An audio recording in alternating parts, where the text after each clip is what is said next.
বাবা তুমি আমাকে আলাদা করে দিও, অসুবিধা নাই। যেহেতু বউয়ের সাথে আমার ঝগড়া প্রায় লাগে, আলাদা করে দিও, অসুবিধা নাই।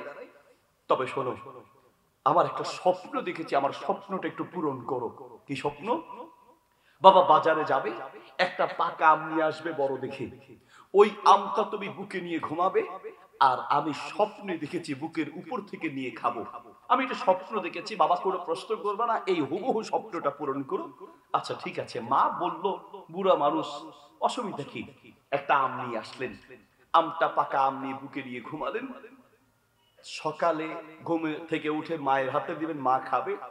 যখন বুকে নিয়ে ঘুমালেন, 5 মিনিট যেতে না যেতে ঘুম আমটা পিঠের তলে পড়ে চ্যাপ্টা হয়ে গেল, নষ্ট হয়ে গেল। ছেলে এবার ঘুম থেকে উঠে মায়ের রুমে গিয়ে, মা তাড়াতাড়ি উঠো, কি হয়েছে?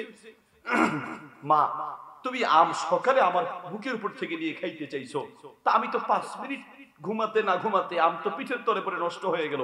এই কি ধরনের স্বপ্ন এগুলো, কি ধরনের কথা মা? কেন আম বুকের উপর থেকে নিয়ে খেতে হবে? মা চোখের পানি ছেড়ে দিয়ে বললেন, বাপ আমি আম খাওয়ার জন্য বলি নেই, আমি তোমাকে বোঝানোর জন্য বলেছি।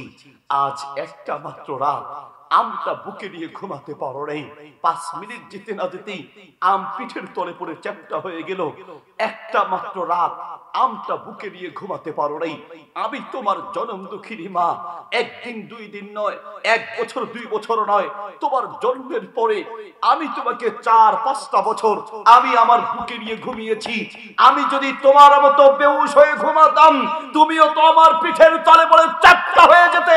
বউ কোথায় পাইতা, শ্বশুর বাড়ি কোথায় পাইতা, ঠিক কি না? তুমি দোয়া করতে গিয়ে তোমার মায়ের কথা তুমি ভুলে যাও, তোমার বাবার কথা তুমি ভুলে যাও। তোমার মতো নিমক হারাম কে হতে পারে? আমি আবার মাকে প্রশ্ন করেছি, আবার মা যে জবাব দিয়েছেন, পৃথিবীর প্রত্যেকটা মা একই জবাব দিবে। আমার মা যা বলেছেন, পৃথিবীর প্রত্যেকটা মা একই কথা বলবে। আবার মাকে আমি জিজ্ঞেস করেছি, মা তুমি যখন 2 হাত তুলে লম্বা সময় ধরে দোয়া করো, মা বলো তো সর্বপ্রথম তুমি কার জন্য দোয়া করো? আমার মা বললেন, আমি দোয়া করার সময় আমি আমার ভাই বোনের কথা ভুলে যাই। আমার যে এতগুলো রোগ, আমি দোয়া করার সময় আমার রোগের কথাগুলো ভুলে যাই। আমি দোয়া করার সময় আমার জন্য দোয়া করার কথা ভুলে যাই।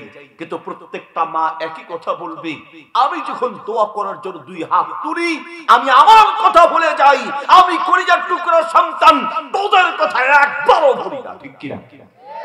প্রত্যেকটা মা একই কথা বলবে। আর তুমি মাসের পরে মাস চলে যায়, বছরের পর বছর চলে যায়, তুমি মায়ের জন্য বাবার জন্য দোয়া করার কথা ভুলে যাও। অনেকে আবার আছে মায়ের পাগল, মায়ের জন্য জান প্রাণ, আর বাবাকে 2 চোখের কোণায় দেখতে পারে না। কারণ মায়ের এত কিছু হলেই হাউমাউ করে চিৎকার করে মাটিতে গড়াগড়ি দিয়ে কাঁদে। এই জন্য ছেলেদের কলিজায়, অনেকের কলিজায় মায়ের প্রতি ভালোবাসা থাকে, কিন্তু বাবারা তো আর চিৎকার করে মাটিতে গড়াগড়ি দিয়ে কাঁদে না।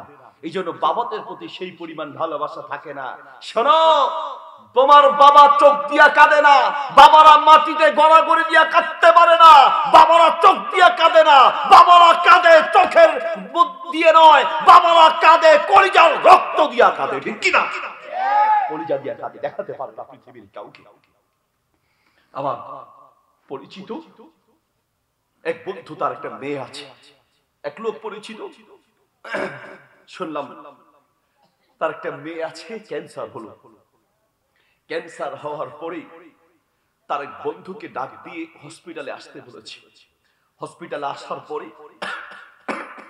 সে তার বন্ধুকে 5 লক্ষ টাকার একটা চেক হাতে দিয়ে বলছে, দোস্ত তুমি তো জানো আমার একটা আদরের কলিজার টুকরা মেয়ে আছে। বাপ কি জিনিস আপনাকে বুঝাচ্ছি, বাপ কাকে বলে। বলছে, দোস্ত আমার তো ক্যান্সার হলো, আমার সব বিক্রি করা শেষ, বাড়ি যেটা আছে এটা হয়তো বিক্রি করে ফেলবে আমার চিকিৎসার পিছনে, কিন্তু তুমি তো জানো আমার একটা কলিজার টুকরা মেয়ে আছে, আমার সব বিক্রি করলে আমার মেয়েটার কি হবে? তুমি আমার বিশ্বস্ত বন্ধু, 5 লক্ষ টাকার চেকটা হাতে রাখো, কসম করে বলো আমি যদি মরেও যাই, আমার পিছনে 1 পয়সাও খরচ করবা না, এই 5 লক্ষ টাকা আমার মেয়েটার ভবিষ্যতের জন্য রেখে দিবে। প্রত্যেকটা বাপ নিজের জীবনের চেয়ে নিজের সন্তানকে বেশি ভালোবাসে, ঠিক কিনা? আমি আমার বাবাকে কখনো দেখি নাই। এখানে যত মুরব্বী বাপ আছে খোঁজ নিয়ে দেখেন, আমার বাবাকে আমি জীবনেও দেখিনি। এই বাবাদের একই অবস্থা। আমার বাবার সাথে আমি প্রায় হোটেলে নাস্তা করতে যেতাম, আমি কখনো আমার বাপকে দেখি নাই রুটি দিয়ে গোস্ত দিয়ে নাস্তা করেছে।